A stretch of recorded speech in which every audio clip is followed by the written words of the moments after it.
The funeral wreath on Dorothy Peel's door had been moved. Not removed, moved. It hung now on the left-hand nail rather than the centre, where every wreath in Brayford Holt had been placed, by custom and by courtesy, for the past 60 years. Someone had taken it down and rehung it. The flowers were undisturbed. The ribbon was still tied. But the nail on the right, the correct nail, the one with the paint worn smooth from decades of use, held nothing at all. Whoever had moved that wreath had done so carefully, deliberately, and for a reason no mourner would ever have. Welcome to Marple Mysteries, where every village keeps its secrets, and every secret keeps its shape. Tonight's case takes us to Brayford Holt, a village that closed ranks around one of its own and called it grief. This is the village that protected its killer. The village of Brayford Holt had a particular relationship with death. Not an unhealthy one, at least. Not by outward appearances. Death came to Brayford Holt, as it came everywhere, with its modest ceremonies and its casseroles left on doorsteps, with its lowered voices in the post office queue, and its floral tributes arranged with the careful formality of people who had done this before and expected to do it again. What distinguished Brayford Holt was not the frequency of its losses, but the swiftness with which the village absorbed them. Grief here was a collective business.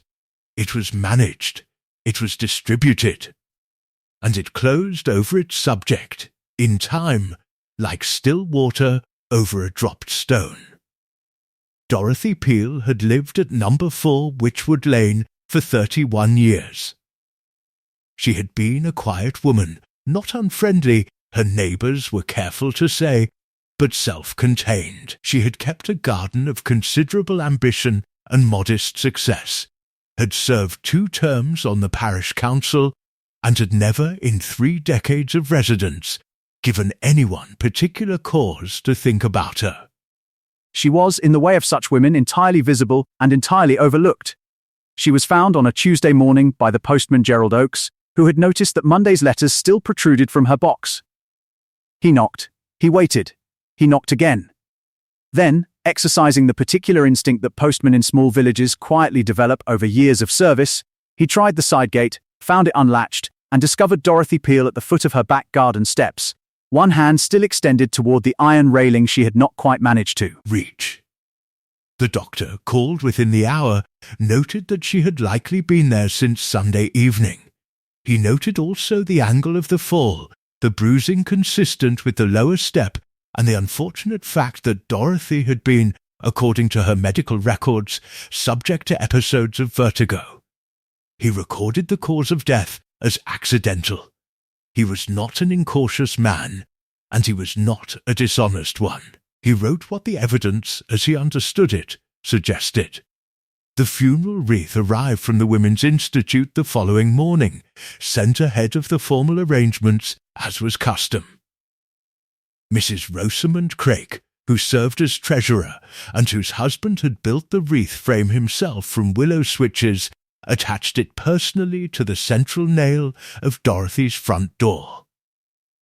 She remembered doing so, quite clearly. She remembered because the paint around that nail had always been slightly bubbled, and she had caught her thumb on it, and she had made a small sound of irritation, and then felt immediately guilty for it, standing as she was in front of a dead woman's door.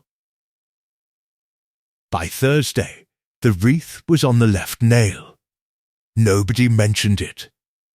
That was perhaps the strangest part. Brayford Holt was not a village that failed to notice things. It noticed everything. The new car on the Henderson's drive before the old one had been traded in, the extra half-inch Mr. Briggs's hedge had been allowed to grow over the shared boundary, the second Wednesday in a row that the lights in the Armitage cottage had remained dark until well past 9. It noticed. It remarked. It filed things away with the quiet diligence of a community that understood itself to be its own primary source of interest. But the wreath? No one said a word. Miss Jane Marple had come to Brayford Holt not in any official capacity, for she held none, but at the gentle insistence of her niece's husband's cousin, a Mrs. Frobisher, who kept the village's only bed and breakfast, and who had written to Miss Marple in the way that people occasionally did when something was troubling them, and they could not quite say what. The letter had been careful, even self-deprecating. "I expect it is nothing Mrs. Frobisher had written. I expect I am being fanciful." But Dorothy Peel was not a woman who lost her footing. She had underlined that last sentence, then, apparently thinking better of it, crossed the line out. It remained perfectly legible.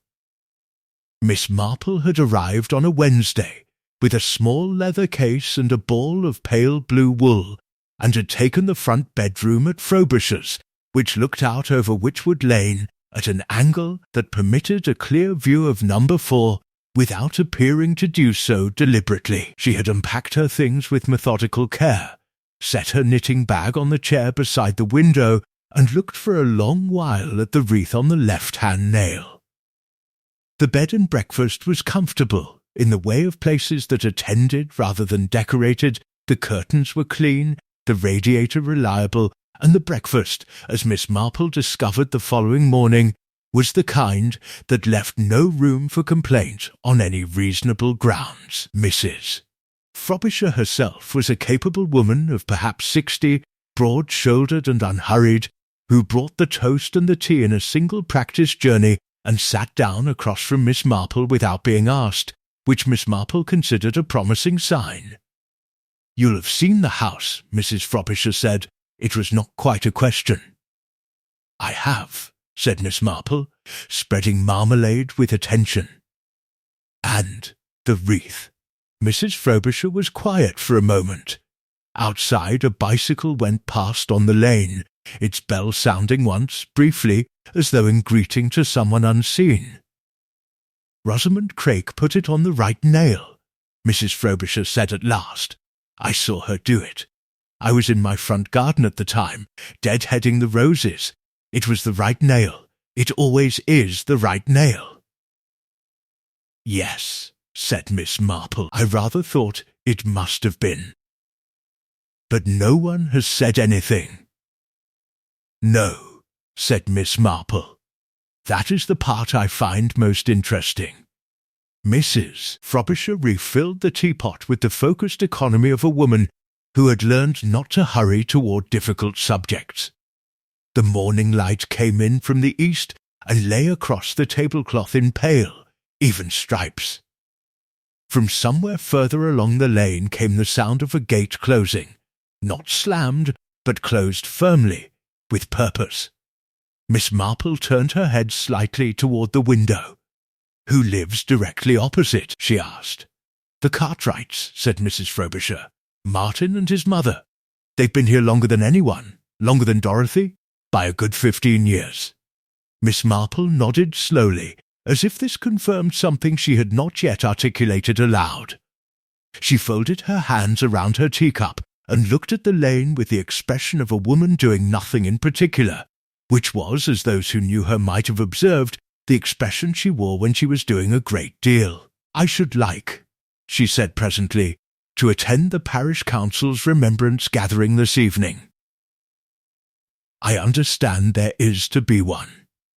"There is. 6:30 at the church hall." Mrs. Frobisher paused. "Most of the village will be there." "Yes," said Miss Marple. "I expect they will." She did not say what she thought about that, but she looked once more at number 4, at the wreath on its wrong nail, and her expression shifted, barely, just slightly, into something that was not quite concern and not quite certainty, but occupied the precise, careful territory between them. Dorothy Peel had not lost her footing, and somewhere in Brayford Holt, someone already knew that.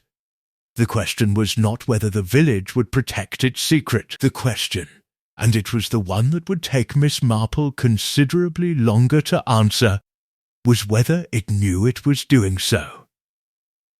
The Church Hall of St.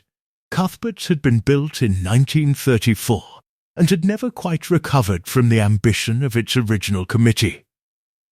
It was larger than the village needed, with a ceiling too high for warmth and windows positioned to admit the maximum quantity of grey English light whilst admitting the minimum of actual cheer. Folding chairs had been arranged in loose clusters, and on a trestle table along the far wall someone had laid out tea things with the automatic competence of a community that had assembled itself around grief many times before, and knew exactly which biscuits were appropriate. Miss Marple arrived at 6:25, which was early enough to observe the room filling without appearing to have come for that purpose. She accepted a cup of tea from a young woman she did not yet know, selected a chair with a clear sightline to the door, and opened her knitting bag with the settled manner of someone who intended to stay. The village came in by 2s and 3s. She noted them without appearing to. There was a couple she took to be the Hendersons, he ruddy and restless, she with the careful stillness of a woman accustomed to managing her husband's energy in public. There was an older man with a walking stick who greeted everyone by name, and was greeted in return with the particular warmth reserved for those who have survived long enough to become beloved. There was the young woman who had given Miss Marple her tea, now moving through the room with a plate of shortbread, her eyes red in the way of eyes that had been red for several days. And there was Martin Cartwright. He came in alone at 6:30 precisely, and stood for a moment inside the doorway in the manner of a man deciding whether to enter a room he had already entered. He was perhaps 50, lean in an angular rather than an athletic way, with close cropped grey hair and the kind of face that gave very little away, not from coldness exactly, but from long practice. He wore a dark jacket that was slightly too large for him, as though he had lost weight recently and had not yet attended to the fact. He did not look at number 4 from the lane as he left his house. Miss Marple had been watching from her window. The vicar, a conscientious young man named Mr. Fellows, who wore his sincerity like a garment he was still growing into, spoke briefly about Dorothy Peel in the way that vicars must speak about parishioners they knew imperfectly. He mentioned the garden. He mentioned the parish council. He mentioned her reliability, her discretion, her 31 years of quiet contribution to the life of Brayford Holt. It was accurate, and it was insufficient, as such tributes tend to be, and when he finished there was the specific silence of a room full of people wondering whether someone else would add something more. Mrs. Ressamond Craik did. She stood without being invited, in the confident way of a woman who had chaired enough meetings to understand that permission was largely self-granted, and said that Dorothy had been a good neighbour and a good friend, and that she would be missed, and that the village was poorer for her absence. She said it with genuine feeling, and returned to her seat, and several people nodded, and the moment passed. Martin Cartwright said nothing. He sat with his tea untouched, his hands resting on his knees, and he looked at the middle distance with an expression that might have been grief, or might have been something that grief was being used to conceal. Miss Marple could not yet determine which. She noted only that he had not nodded when Mrs. Craik spoke. Everyone else in his immediate vicinity had nodded. It was a small thing. It was the sort of small thing that meant nothing. or meant everything, and the difficulty was in knowing which. After the formal part concluded, the room loosened into conversation. Miss Marple was approached by Mrs. Frobisher, who introduced her as an old family friend come for a quiet stay, which was near enough to the truth to serve perfectly well. Through Mrs. Frobisher's introductions, she met the Hendersons, Colin and Pat, and learned that Colin had worked alongside Dorothy on the planning objection to the new telephone mast 3 years prior, and that they had disagreed quite sharply, and that he mentioned this now with the faint discomfort of a man who wished he had not disagreed with someone who was subsequently dead. She met the older man with the walking stick, who was named Arthur Pym, and who had known Dorothy since before she came to Witchwood Lane, having encountered her first at a church 50 in the next village. He said Dorothy had been a woman of strong opinions, and that he had respected her for it, and that the world contained too few of such women, and he said this directly to Miss Marple, with a faint smile that suggested he considered her one of them. She did not meet Martin Cartwright. He left at 7 o'clock, again precisely, without speaking to anyone, beyond the necessary courtesies of passage. Miss Marple watched him go. At the door, he paused for just a moment and turned back, not toward any person in particular, but toward the room as a whole, as though taking an inventory of who remained. His gaze moved across the assembled villagers with a quiet thoroughness that might have looked like sentiment. It did not look like sentiment to Miss Marple. What it looked like was confirmation, as though he had come not to mourn, but to ensure something, and having ensured it, was now free to leave. She finished her tea. She declined a second biscuit, and on the walk back along Witchwood Lane in the early dark, she paused once in front of number 4, and looked at the wreath, which was invisible now in the shadow of the porch, and thought about a man who did not look at his neighbour's door when he left his house, and who scanned a room full of mourners with the eyes of someone counting, not grieving. Dorothy Peel had not lost her footing, and Martin Cartwright, Miss Marple suspected, had known Dorothy Peel considerably better than the village understood. The question of how much better and what that had cost was one she intended to pursue in the morning. The frost had come overnight, thin and indiscriminate, laying itself across Brayford Holt with the impartiality of a light snowfall that commits to nothing. By 8 in the morning, it had already begun to retreat from the pavements and the gateposts, but it held in the gardens, particularly in the shaded ones, and Dorothy Peel's back garden, enclosed on 3 sides by a beech hedge that had been allowed to grow considerably taller than was strictly necessary, held it longest of all. Miss Marple had obtained permission from the solicitor handling Dorothy's modest estate through Mrs. Frobisher, who had obtained it through the simple method of telephoning the man directly and explaining that a friend wished to collect a cutting from Dorothy's rosebed as a remembrance. This was not entirely false. Miss Marple did intend to look at the roses.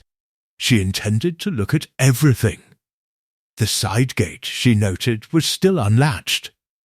The same gate Gerald Oakes, the postman, had found open on Tuesday morning. Either no one had thought to latch it since, or someone had preferred it left that way. She did not yet know which. The garden was not what the vicar's eulogy had implied. Mr. Fellows had described it as Dorothy's great pleasure, and perhaps it had been, once, but the evidence before Miss Marple suggested that the pleasure had dimmed considerably in the past year or so. The herbaceous border along the east fence was overgrown in the particular way of a border that has been planted with care and then gradually abandoned, not neglected through laziness, but through something else.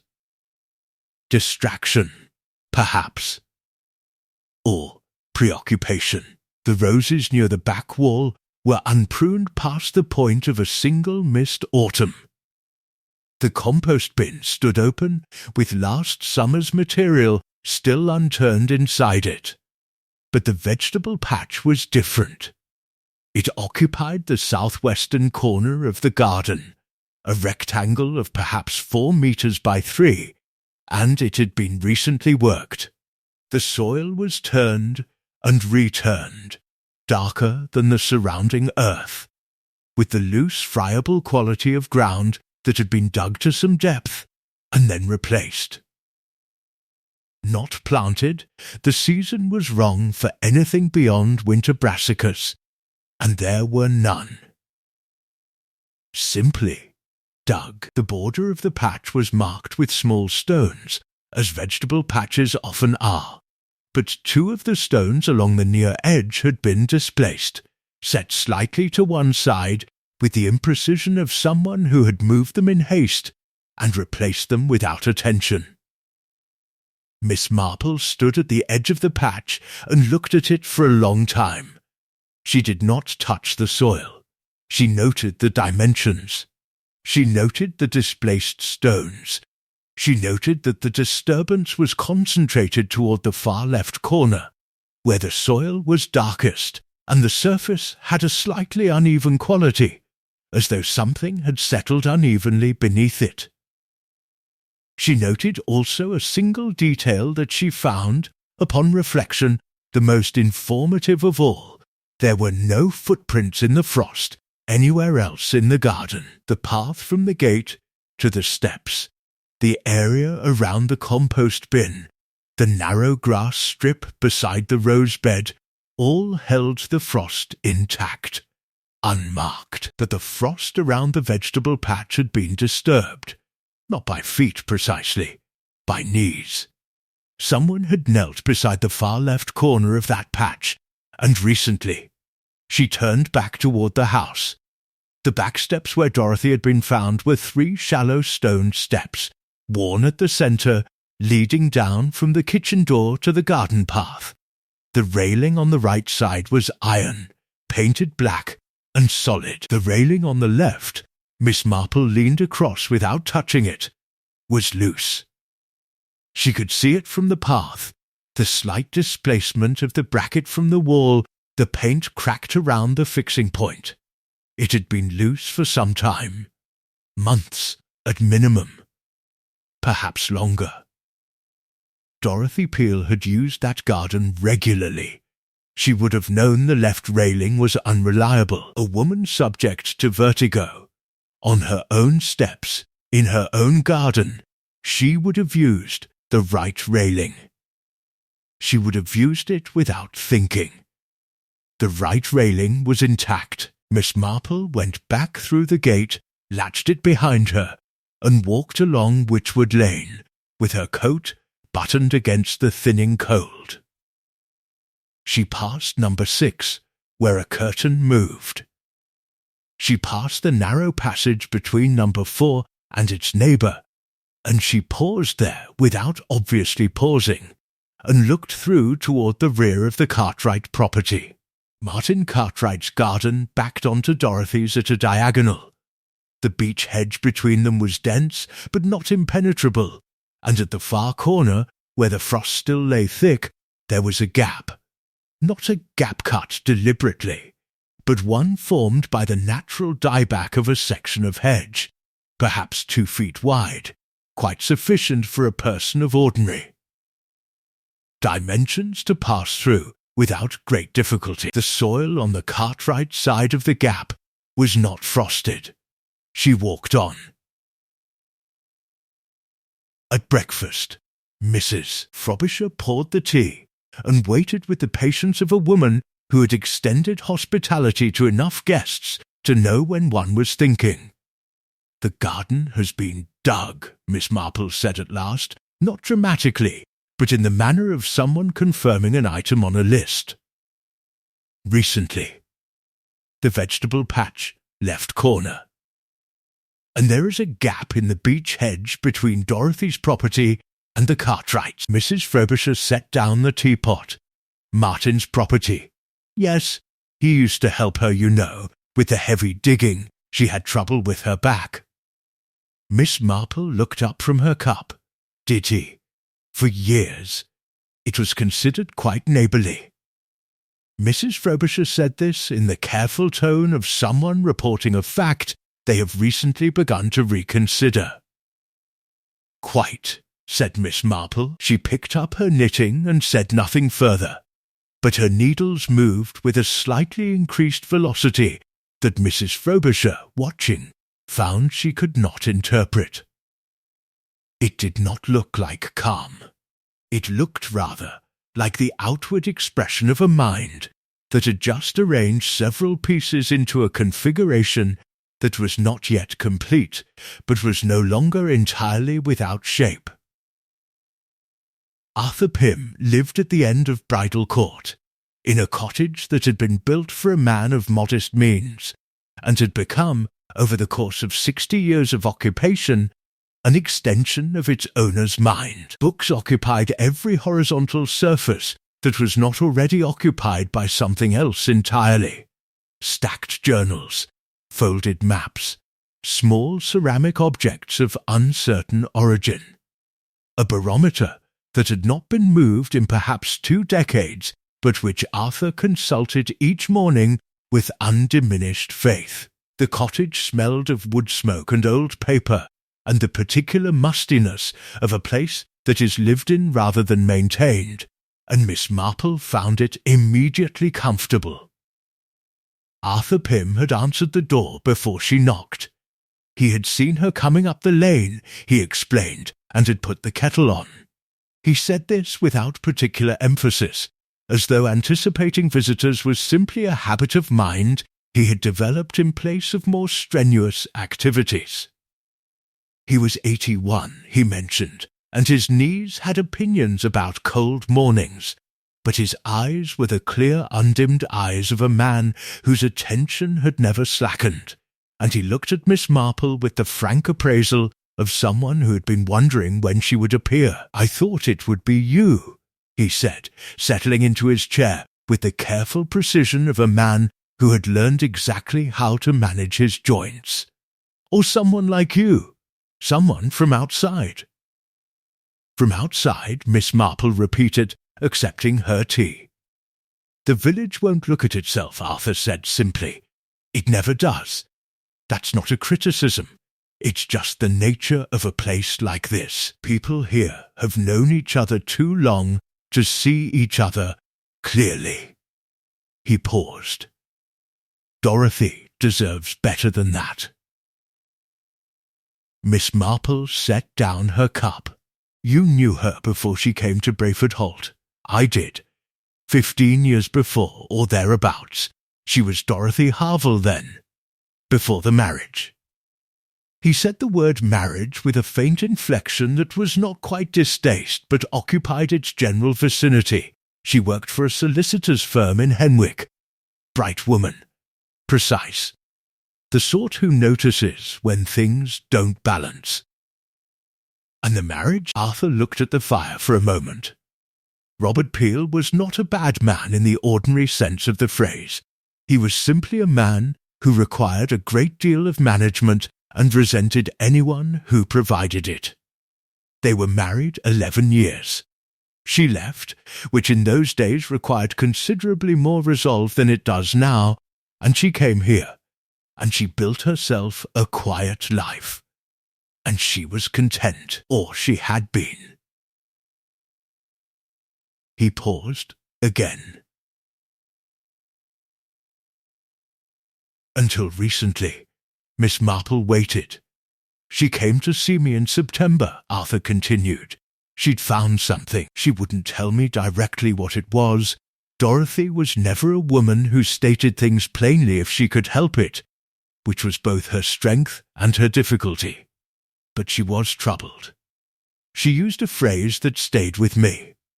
She said she had discovered that a kindness and a crime could occupy exactly the same space." The fire shifted. Outside, a wood pigeon stated its repetitive case to no one in particular. "Did she say anything further?" Miss Marple asked. "She said she didn't know whether to speak or stay silent, and that either choice had a cost she wasn't sure she could afford." Arthur's gaze returned from the fire to Miss Marple directly. 3 weeks later, she seemed to have made her decision. She was calmer, resolved. She didn't tell me which way she had decided, but the agitation was gone. And when did this resolve appear? Arthur considered. Mid-October. Perhaps the 15th or 16th. Miss Marple thought of the vegetable patch, its recently turned soil. She thought of the gap in the beech hedge and the unfrosted ground on Martin Cartwright's side of it.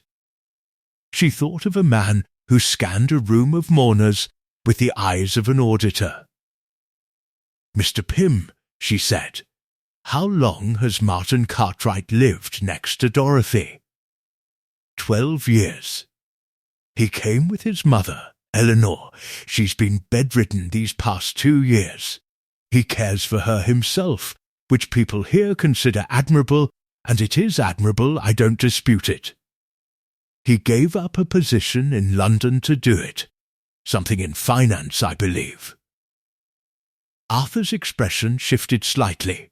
Dorothy helped him when he first arrived, with the practical things, the council, the local arrangements. She was generous with her knowledge of how the village operated. They were friendly, perhaps more than friendly, for a time. He said this carefully, neither implying nor retracting. And then they were simply neighbours. When did that change? Gradually, as these things do. He set down his cup, though I did notice, perhaps 2 years ago, that Dorothy no longer mentioned him. She had previously, in the way one mentions a neighbour who is present in one's daily life. And then she didn't. I didn't ask. Perhaps I should have. Miss Marple looked around the cluttered, comfortable room. On the mantelpiece, beside the inert barometer, was a small framed photograph. A village 50 by the look of it, summer bunting, a trestle table. In the foreground, slightly out of focus, 2 figures stood close together. Even at that resolution, Miss Marple could identify the straight-backed posture and angular face of a younger Martin Cartwright. Beside him, turned slightly away from the camera as though she had not intended to be photographed at all, was a woman with dark hair and a garden fork in her hand. "Is that Dorothy?" Miss Marple asked. Arthur looked at the photograph with the expression of a man who has lived with an image so long he has ceased to see it.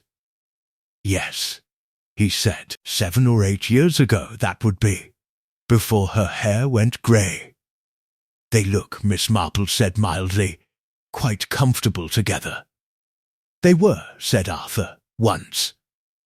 He did not elaborate, and Miss Marple did not press him, not because the answer was unimportant, but because she understood that Arthur Pym was a man who parcelled information with intention, and that pressing him would produce less than patience would. She filed the photograph, the date, the phrase about kindness and crime, and the particular significance of mid-October into the orderly interior of her mind.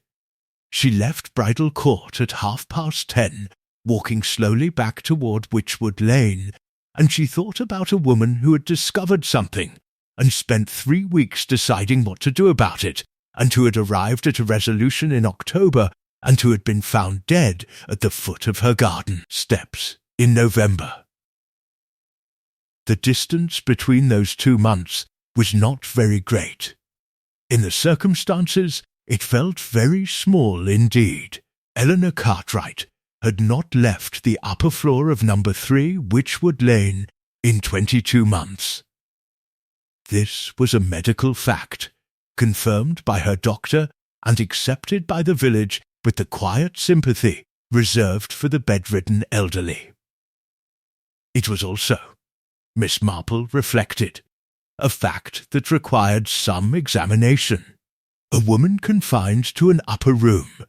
in a house that backed on to Dorothy Peel's garden, with a window that faced precisely the direction of that recently disturbed vegetable patch, such a woman might have seen a great deal more than anyone had thought to ask her about. The difficulty was access. Miss Marple solved it in the way she solved most practical difficulties, by locating the simplest available route and using it without ceremony.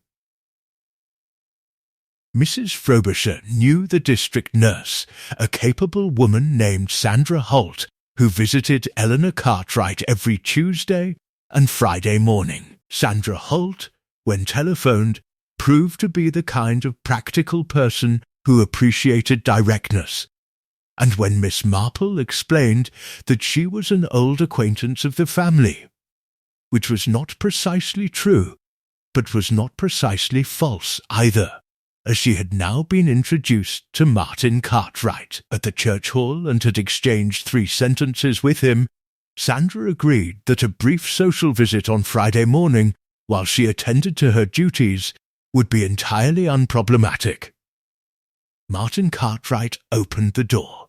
He looked at Miss Marple for a moment with an expression she could not immediately classify, not surprise, not hostility, but something careful and assessing, that was gone before it could be properly examined. "Miss Marple," he said.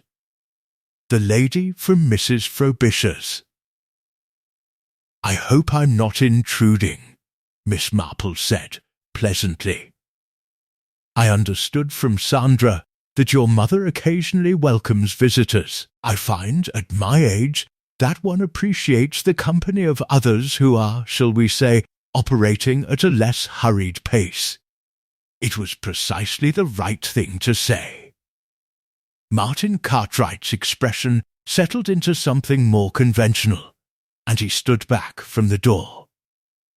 The interior of number 3 was ordered in the manner of a house managed by someone who valued control over comfort. Everything was clean, everything was positioned with care, but there was an absence of the small personalizing details, the accumulated objects, the slightly crooked picture frame, the book left open on an arm, that characterize a home in which the occupant feels entirely at ease.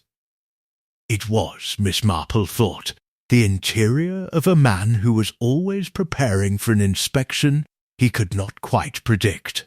Eleanor Cartwright's room was different. It was at the front of the house, first door on the left at the top of the stairs, and it was unmistakably the room of a woman who had once run her own household and had not entirely relinquished the position. The bed was positioned to face both the door and the window simultaneously, which Miss Marple recognized as the arrangement of someone who monitors her environment. A small bookcase stood within arm's reach. A writing slope occupied the table beside the bed, with a pen laid precisely across it. The window, as Miss Marple had anticipated, faced southwest, directly toward the rear gardens of Witchwood Lane. Eleanor herself was 83, white-haired, thin in the way of age rather than illness, with hands that moved with surprising precision and eyes that were very dark and very awake. She looked at Miss Marple with the frank, unembellished attention of a woman who had dispensed with social preliminaries some time ago, and found the arrangement satisfactory. "You're not a family acquaintance," Eleanor said. It was not an accusation, it was a correction. "No," Miss Marple agreed, settling into the chair Sandra had indicated. "But I am interested in Dorothy Peel." The name produced a reaction, not large but legible. Eleanor's hands, resting on the counterpane, became slightly more still. The quality of stillness itself changed, from the habitual stillness of a bedridden woman to something more deliberate. "Martin told me about the accident," Eleanor said. "Yes," said Miss Marple. "I imagine he did." The word accident sat between them for a moment with the slightly unstable quality of a thing placed on an uneven surface. Sandra Holt's movements could be heard from the bathroom along the corridor, water running, the soft sounds of professional efficiency. Eleanor glanced once toward the door, then back to Miss Marple. "She used to visit me," Eleanor said, more quietly. "Dorothy." Before, for several years, she came on Wednesday afternoons. We played cards. She was an excellent card player, which Martin found surprising, I think. A pause. She stopped coming in October. Did she say why? She said she had been unwell. It was not true. I have had a great deal of time to observe people from this window, Miss Marple, and I know what unwell looks like, and I know what afraid looks like, and they are not the same. Eleanor's dark eyes were steady. Dorothy was afraid. Of what do you think? Eleanor looked at the window. The view from it, Miss Marple could now confirm, included a clear sight line to the gap in the beech hedge and to the left corner of Dorothy's vegetable patch. From this elevation in daylight, very little would be obscured. "I don't think," Eleanor said carefully. "I know. Because I saw." Miss Marple waited with the absolute patience of a woman who understood that the next sentence could not be hurried. In September, Eleanor continued. Late evening, the light was nearly gone, but not entirely. I saw Martin come through the hedge. He was carrying something with weight to it. He went to the far corner of Dorothy's vegetable patch, and he dug and he put the thing down, and he covered it, and he came back through the hedge. She paused. Dorothy was standing at her kitchen window. She saw him too. I watched her watch him. The corridor sounds ceased. Sandra would reappear shortly. "Did Martin see Dorothy watching?" Miss Marple asked. "Yes," said Eleanor. He looked up from the garden and he saw her in the window, and he stood very still for a long moment. Her voice was even, precise, the voice of a woman reporting rather than interpreting. And then he raised his hand to her, not in greeting, in acknowledgement. "And Dorothy?" Eleanor turned from the window back to Miss Marple, and her expression carried something that was not quite sorrow and not quite guilt, but held elements of both. "She stepped back from the window," Eleanor said, "and she drew the curtain.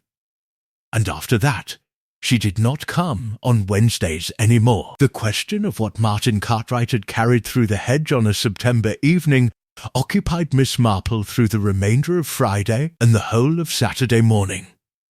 She did not approach it dramatically.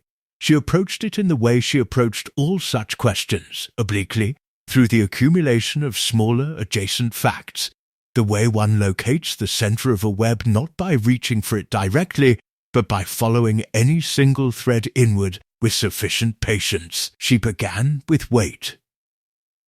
Eleanor had used the word with intention. Not merely something with weight to it. Eleanor Cartwright was a precise woman who had spent 22 months at a window developing an involuntary expertise in observation, and she had chosen that word deliberately. Not large, not bulky, heavy. The distinction mattered. A heavy object of manageable size, carried at evening, buried in a neighbour's garden with sufficient urgency to displace the border stones, this was not the behaviour of a man disposing of garden waste or attending to some ordinary domestic errand. This was concealment. Considered deliberate concealment in a location that was not his own property, which raised a question Miss Marple found increasingly insistent. Why Dorothy's garden? A man wishing to bury something could bury it in his own garden. He had the same soil, the same privacy, the same depth of earth available to him. The choice of Dorothy's patch was not random. It was either practical, he needed her specific ground for some reason Miss Marple could not yet identify, or it was something more unsettling. It was the choice of a man who understood that Dorothy's garden, in the event of any investigation, would not be searched first. Her property, her soil, any irregularity discovered there would attach first to her. That interpretation, once formed, did not improve upon examination. On Saturday morning, Miss Marple walked to the small library that Brayford Holt maintained in a converted outbuilding beside the post office. 2 rooms. A part-time librarian named Mr. Deacon, who was also the post office's second counter clerk, and a local history section of surprising depth. She spent 40 minutes in the local history section and 20 minutes in quiet conversation with Mr.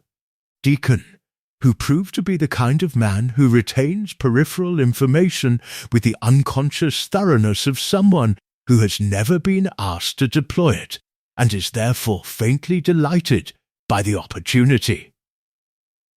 She learned several things. That Martin Cartwright had arrived in Brayford Holt 12 years ago from London, as Arthur Pym had confirmed. That he had previously worked for a financial consultancy whose name Mr. Deacon recalled imprecisely, but whose general nature, investment management, private clients, considerable sums, he conveyed with reasonable confidence. That there had been, some years before Martin's departure from London, a period of professional difficulty. Mr. Deacon was vague on specifics, but clear on the general outline. Having read something in a newspaper at the time, and filed it in the particular mental folder reserved for items that seemed locally irrelevant until they were not. Miss Marple thanked Mr. Deacon, declined his offer of the most recent parish newsletter, and walked back along the High Street with the measured pace of a woman assembling a picture from its outer edges inward. A man with a professional history involving financial irregularity. A woman who had worked for a solicitor's firm and who was, by Arthur Pym's account, precise in nature and attentive to imbalance. A discovery made in September. 3 weeks of troubled deliberation. A resolution reached in October. And then, in November, a fall. The structure was becoming visible. Miss Marple did not yet know what had been buried, but she was developing a clear sense of what category of thing it belonged to. Not a body, the dimensions were wrong, and Eleanor's description of the weight was inconsistent with that particular horror. Something smaller, something that, in the wrong hands or before the wrong audience, could be profoundly damaging. A document, perhaps. Or something that contained documentation, a case, a box. Something sealed and private and sufficiently incriminating that its owner had decided to move it from his own property to a location where discovery would be delayed and attribution complicated. On Saturday afternoon, Colin Henderson knocked on the door of Mrs. Frobisher's bed and breakfast. He had come, he said, to welcome Miss Marple formally to the village. His wife Pat had mentioned they had not been properly introduced at the church hall. He was pink, faced with the specific pinkness of outdoor cold combined with indoor anxiety. And he accepted Mrs. Frobisher's offer of tea with slightly too much relief. Miss Marple observed him across the sitting room with the mild attentiveness she applied to everything. He spoke about Dorothy in the way people speak when they are circling the thing they actually came to say. He repeated the planning dispute about the telephone mast. He mentioned, with elaborate casualness, that he had seen someone in Dorothy's back garden on Thursday morning, not Miss Marple. He clarified, someone earlier, before 8 o'clock when the frost was still on the ground. Miss Marple set down her knitting. "Can you describe them?" she asked. Colin Henderson turned his teacup in his hands. duck jacket. Moving along the far edge of the garden near the vegetable patch, quickly. He paused. I didn't think anything of it at the time. I thought it was someone from the estate. He looked at Miss Marple directly for the first time. But there isn't anyone from the estate, is there? The solicitor hasn't appointed anyone yet. No, said Miss Marple. He hasn't. Colin set down his cup with the careful deliberateness of a man who has done what he came to do and is not entirely sure he is glad of it. The frost on Thursday morning had been disturbed near the vegetable patch. Miss Marple had noted the knee impressions herself. Someone had returned to the burial site 2 days after Dorothy's death and had knelt beside it. Not to dig. The soil had not been disturbed beyond the earlier disturbance. Simply to check. To confirm that it remained undiscovered. The encounter happened on Sunday morning, which Miss Marple had not planned, but did not find surprising. In a village of Brayford Halt's dimensions, with a lane of Witchwood's modest length, the probability of 2 residents meeting in the natural course of a morning walk was not low. She had simply made herself available to probability. She left Mrs. Frobisher's at 8:30 with her coat and her shopping bag, the latter containing nothing of practical necessity but lending the walk an air of purposeful domesticity she found useful. The morning was cold and clear, the kind of winter morning that presents itself with a certain austere pleasantness, frost still lying in the shadows, the sky a pale and honest blue. Martin Cartwright was coming out of his gate at 9:20. He was dressed for walking, proper boots, a scarf, and he carried a canvas bag of the sort used for moderate distances. He saw Miss Marple at precisely the moment she appeared to notice him, and the slight adjustment of his expression in that instant, the almost imperceptible recalibration of a man deciding what face to present, was visible to her with complete clarity. "Good morning," he said. "Miss Marple, isn't it?" "It is," she agreed pleasantly. "What a fine morning." They fell into the loose parallel that narrow pavements impose on 2 people of reasonable courtesy, neither walking together nor quite apart.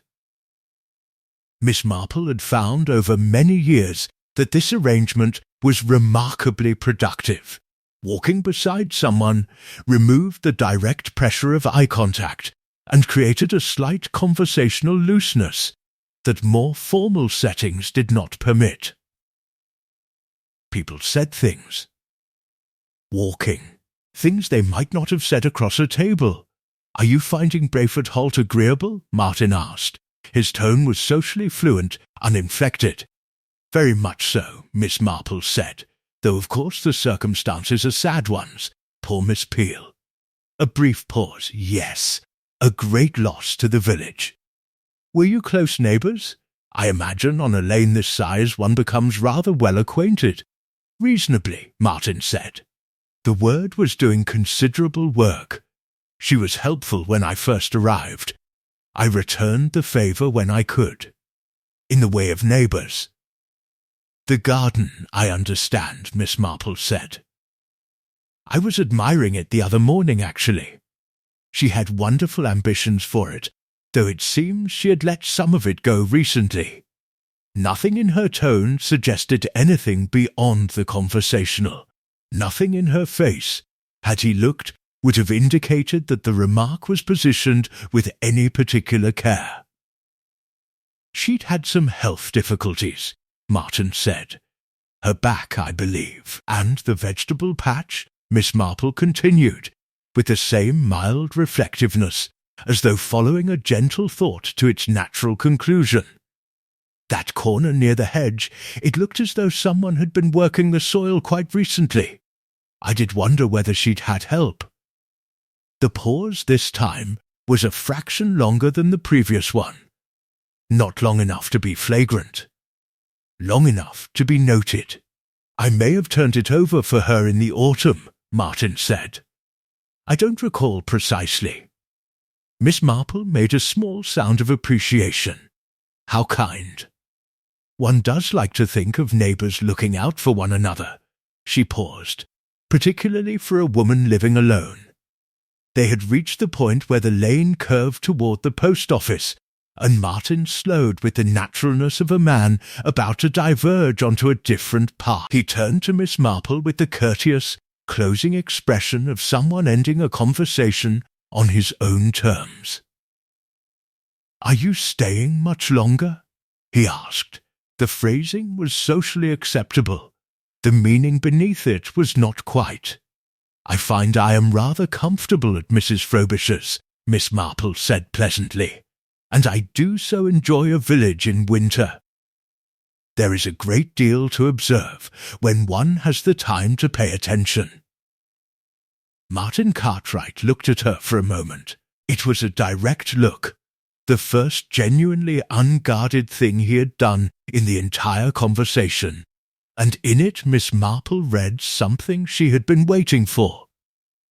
Not guilt exactly, not alarm. Something more considered than either. The look of a man reassessing the nature of an obstacle he had initially categorized as minor. "I hope you enjoy the rest of your stay," he said, and walked away with the measured pace of someone who will not permit himself to hurry. Miss Marple continued to the post office and purchased a stamp she had no immediate use for, and on the way back she turned the conversation over with the careful attention of someone examining a piece of fabric for the precise point at which the weave has been disturbed. He had said he may have turned the soil in the autumn. Not that he had.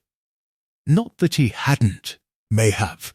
The formulation of a man leaving himself room, maintaining the position that any specific recollection of a specific evening could later be attributed to innocent uncertainty.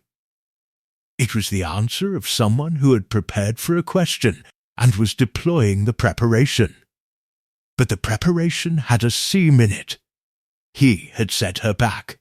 When Miss Marple had mentioned Dorothy's health difficulties in relation to the garden, Martin Cartwright had supplied the detail, her back, without being asked. As though it were common knowledge.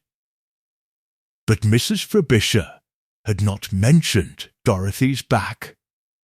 Arthur Pym had not mentioned it. Sandra Holt, when telephoned, had mentioned the vertigo, the medical fact that had supported the verdict of accidental death, but not a back complaint. Miss Marple knew about Dorothy's back from exactly one source: the overgrown herbaceous border, the unpruned roses, the garden of a woman who had gradually stopped managing what she could not physically manage. Martin Cartwright knew about Dorothy's back because Dorothy had told him. Recently, and in circumstances of some intimacy. Not in the way of neighbours in the ordinary sense. In the way of a man who had been, until quite recently, permitted into the private knowledge of another person's daily difficulty. He had not merely been a helpful neighbour. He had been trusted, and something had converted that trust into its opposite.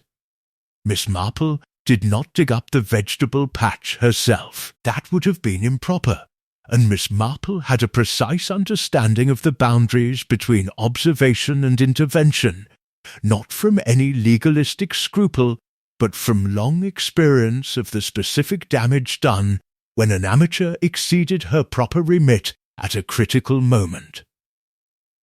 What she did instead was considerably more effective. She wrote a letter.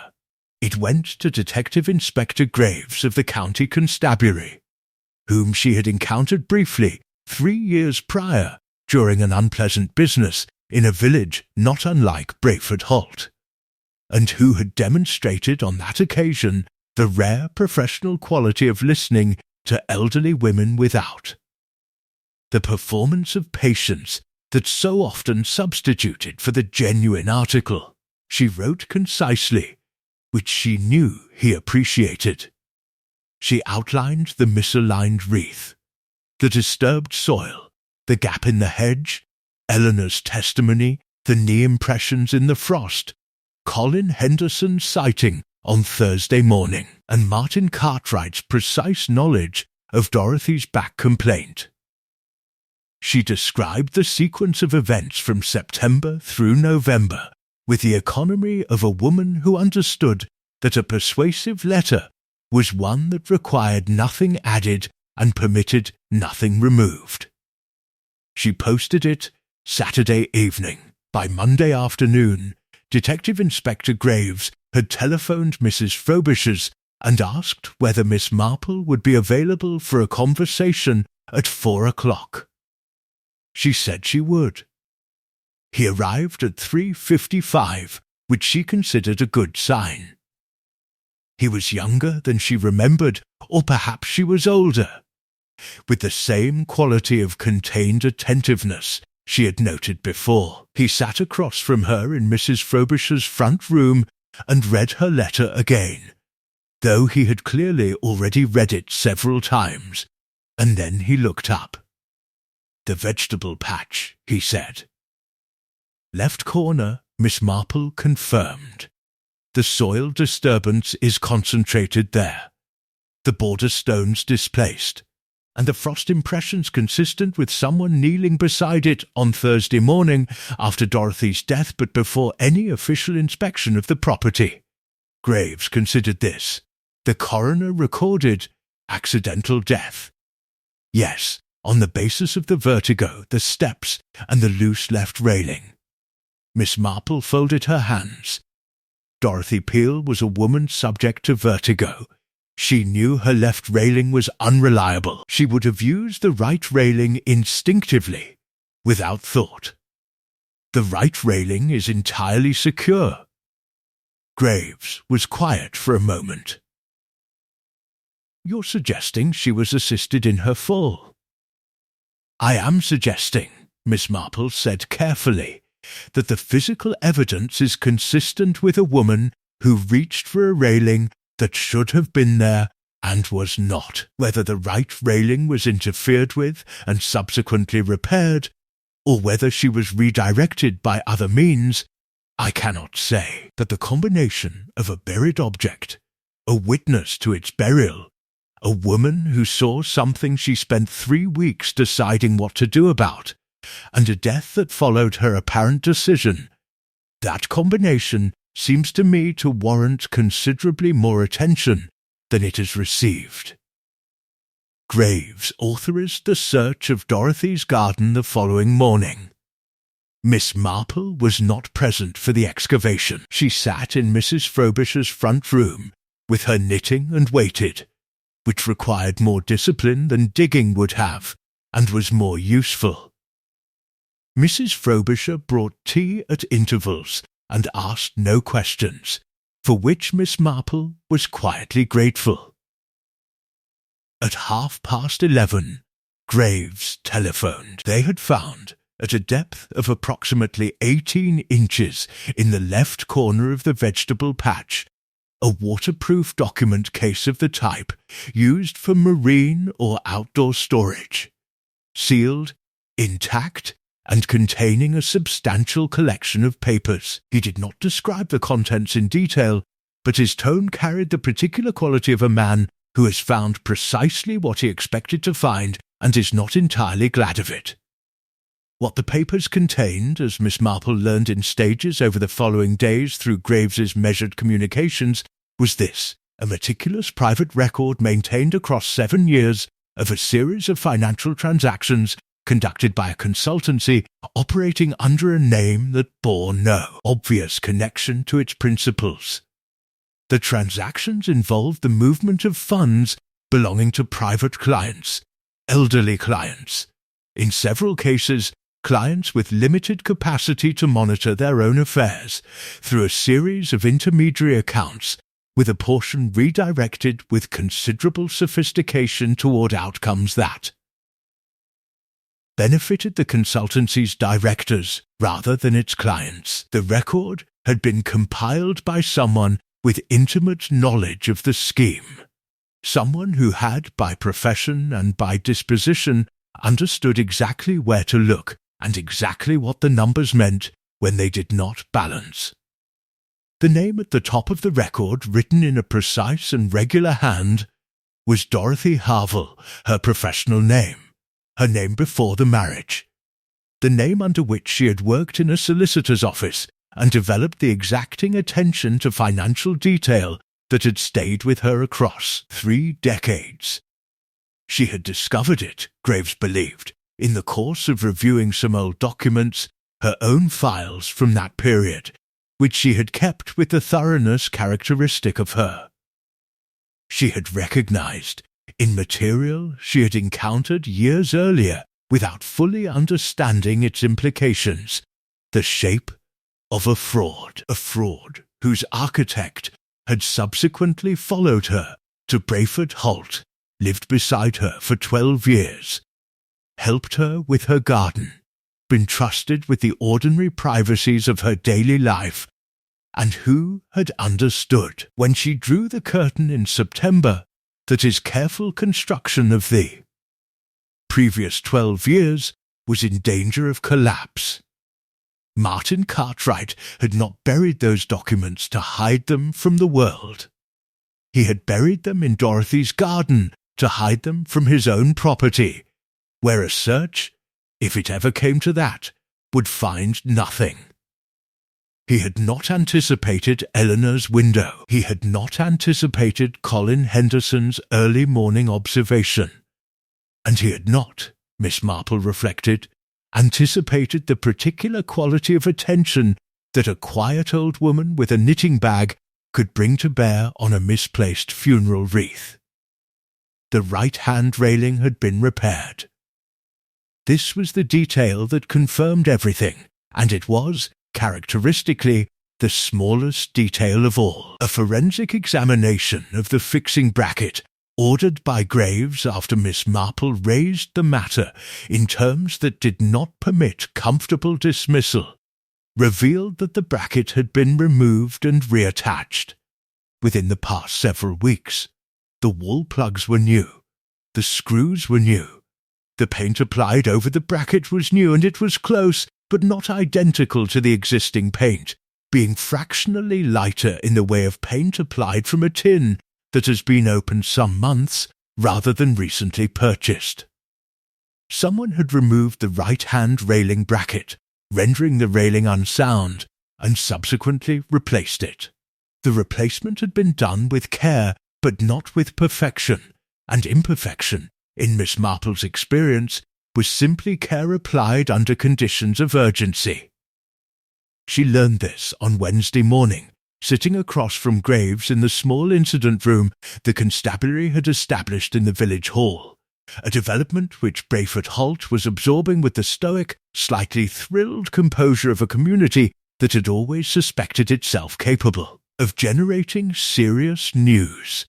Graves laid the forensic report on the table between them and waited, in the manner of a man who has learned that waiting was more productive than speaking. He would have done it the night before, Miss Marple said. Not tentatively, she had thought it through completely by this point, and what remained was simply articulation. Dorothy had reached her decision in October. She had the documents, her own record, compiled from her own files, and she had spent 3 weeks determining whether to act on them. When she resolved to act, something in her manner changed. Arthur Pym noticed the change. Martin Cartwright, who knew her considerably better than the village understood, would have noticed it as well. Graves nodded once. You think he knew, she decided. I think he had been watching her with great attention for several weeks, and that a woman who has been visibly troubled and then becomes visibly calm has made a decision, and that the nature of the decision is not difficult to infer when one knows what she has discovered. Miss Marple paused. He needed to act before she did. But he needed it to be unattributable. A man who had spent 7 years constructing a sophisticated financial fraud understood the value of unattributable outcomes. The plan, as it resolved itself in Miss Marple's reconstruction, had a particular quality she found grimly admirable in its coldness. Martin had not manufactured an opportunity. He had waited for one to present itself, as it inevitably would in the ordinary course of domestic life. Dorothy used her back steps every day. To the garden, to the compost bin, to the washing line still standing uselessly in the far corner. A woman with vertigo, on uneven stone steps, in the low light of a November evening, reaching for a railing that ought to have held and did not. Such a death would not surprise a village. It would sadden. It would not surprise. He had access to her property, Miss Marple continued. The gate was habitually unlatched. He knew her routines with the thoroughness of long proximity. He knew when she would use those steps, and he knew which railing she would reach for, because he had helped her on those steps before.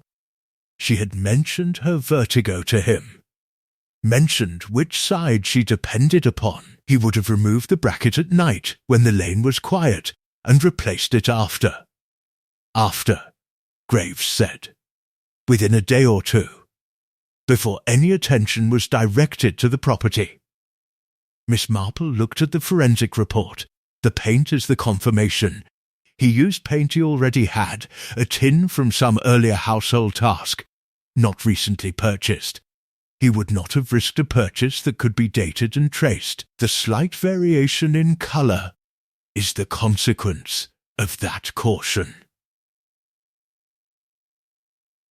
Graves turned a page in his notes. We've spoken to Martin Cartwright twice. He's been cooperative.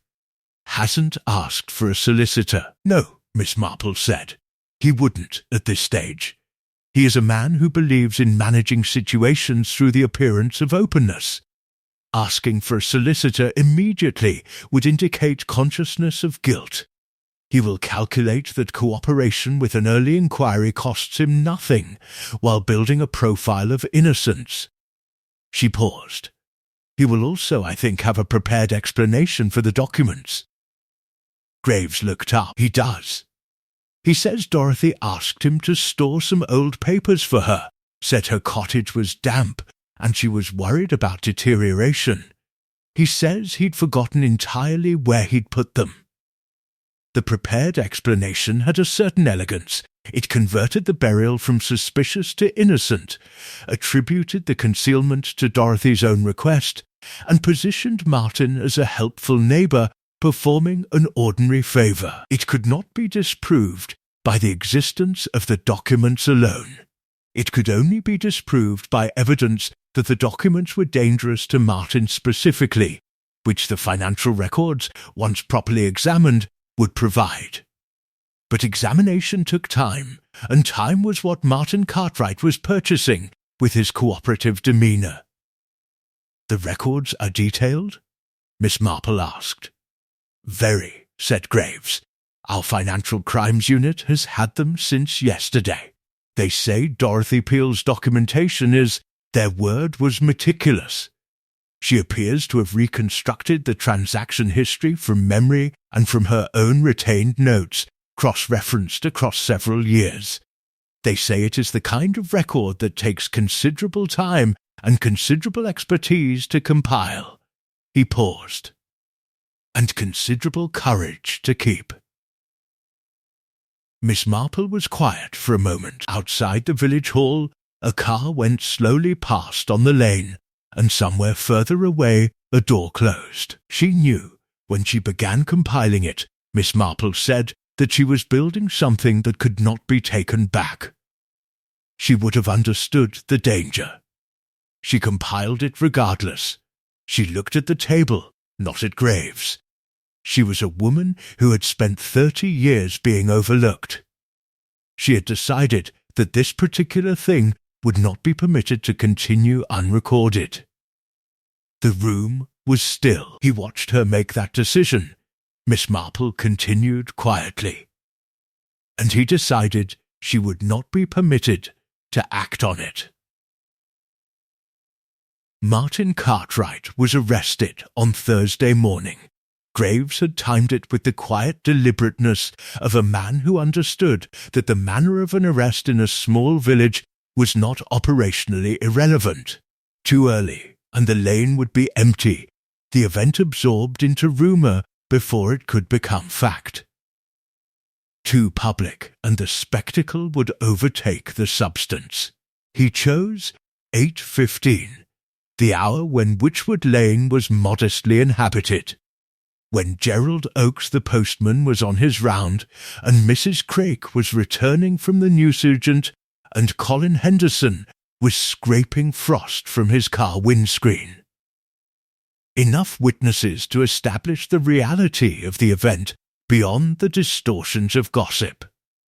Not so many as to constitute theatre. Miss Marple watched from the window of her room at Mrs. Frobisher's. Martin came out of number 3 without resistance. He was dressed, she noted, with his habitual precision, the dark jacket, the scarf, the appearance of a man who had prepared for the day before the day had prepared anything for him. He spoke briefly to Graves at the gate. He did not look toward Eleanor's window. He did not look toward Dorothy's door.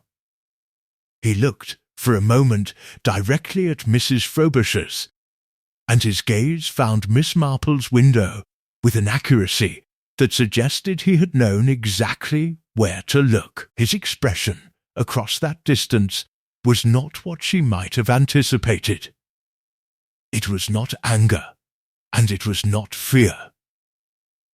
It was something colder and more considered, the expression of a man recalibrating, filing away information, continuing to manage even as management became futile. Then he got into the police car with the composed movement of someone who intended that to be the last readable thing about him, and the car moved away along the lane and turned at the corner and was gone. The village reacted in the way of villages. Within an hour, Mrs. Craik had telephoned Mrs. Henderson, who had telephoned the woman from the post office, whose name Miss Marple had not yet established. By mid-morning the information had achieved full circulation, and Brayford Holt was engaged in the particular communal activity of retrospective recognition. The process by which a community, confronted with an event it had not predicted, reorganizes its existing memories to accommodate the new. Understanding and arrives with impressive speed at the conclusion that it had suspected something all along. Miss Marple found this process interesting rather than irritating. It was, she reflected, entirely human. The alternative, acknowledging that a man capable of calculated murder had lived among them for 12 years and been considered a good neighbour, required a kind of sustained discomfort that communities rarely chose when a more comfortable narrative was available. She attended, that afternoon, to the matter she considered her proper obligation. Eleanor Cartwright required a care arrangement. Her son's arrest left her in the immediate position of a bedridden woman whose sole carer was no longer present, and Miss Marple had telephoned Sandra Holt on Wednesday evening, anticipating the situation before it arrived. Sandra had contacted the district social care office. Arrangements had been made with the practical efficiency of people who manage contingencies as a profession, and a temporary residential placement had been identified for Eleanor pending longer-term decisions. Miss Marple visited Eleanor before the care workers arrived. She climbed the stairs at number 3. Graves had arranged access for this purpose, and found Eleanor exactly as she had left her, upright against her pillows, hands precise on the counterpane, eyes dark and watchful. "He's been arrested," Eleanor said. It was not a question. Yes, said Miss Marple. Eleanor looked at the window for a long moment. The view from it was unchanged. The lane, the frost-thinned gardens, the door of number 4 with its wreath still on the wrong nail, which no one had yet thought to correct. Miss Marple thought she would correct it herself before she left Brayford Holt. It seemed the appropriate final gesture. I should have spoken sooner, Eleanor said. You spoke when you could, Miss Marple said. This was not consolation, it was accurate. A bedridden woman, entirely dependent on the son she was about to condemn, operating within the confined geometry of her single room and her window view, the calculation she had faced was not simple, and Miss Marple had no interest in simplifying it retroactively. I told myself it was not my certainty to act on, Eleanor continued. That I had seen what I had seen, but that seeing is not knowing. She paused. That is what one tells oneself. Yes, said Miss Marple, it is. She did not add anything further. The silence that followed was not uncomfortable. It was the silence of two women of considerable age, sitting with the full weight of a thing that could not be made lighter by talking about it, and choosing not to pretend otherwise. Miss Marple left Brayford Holt on Friday morning. She settled her account with Mrs. Frobisher, who accepted payment with the air of a woman who considered the transaction secondary to the larger events of the week. At the door, she pressed Miss Marple's hand with both of her own and said nothing, which Miss Marple found appropriate and appreciated. On the way to the taxi, arranged for 9 o'clock, a local firm Mr. Deacon had recommended, she stopped at number 4. The wreath was cold beneath her gloved hands, the dried flowers brittle in the winter air. She lifted it carefully from the left nail and rehung it on the right, the correct nail, the one with the paint worn smooth from 60 years of use. The flowers settled. The ribbon hung straight. She stepped back and looked at it. Dorothy Peel had noticed when things did not balance. She had spent 30 years in a village that found her self-contained and easy to overlook. She had compiled, with the painstaking precision of a woman who understood that precision was a form of integrity, a record that could not be ignored. She had made her decision in October, knowing its cost, and she had been killed for the clarity of her own character, for being, irrevocably, someone who could not encounter injustice and choose comfortable silence. The taxi arrived at exactly 9 o'clock. Miss Marple picked up her leather case, turned once more toward the lane, toward the ordered cottages and the quiet morning and the ordinary surface of a village returning to itself, and thought of Arthur Pym's phrase, which had stayed with her throughout. A kindness and a crime occupying exactly the same space. Brayford Holt had called it neighbourliness. It had called it help with the heavy digging. It had called it a community looking after its own, and in doing so it had provided, without understanding what it provided, the precise conditions under which a careful man could commit a careful crime and rely on the village's preference for comfortable interpretation to do half his work for him. She got into the taxi.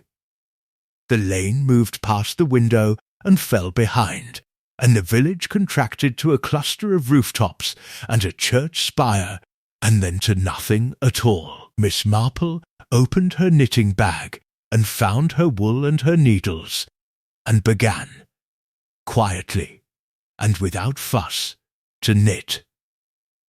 The pale blue wool moved through her fingers with the unhurried regularity of a thing that had been interrupted, and was now, at last, resumed.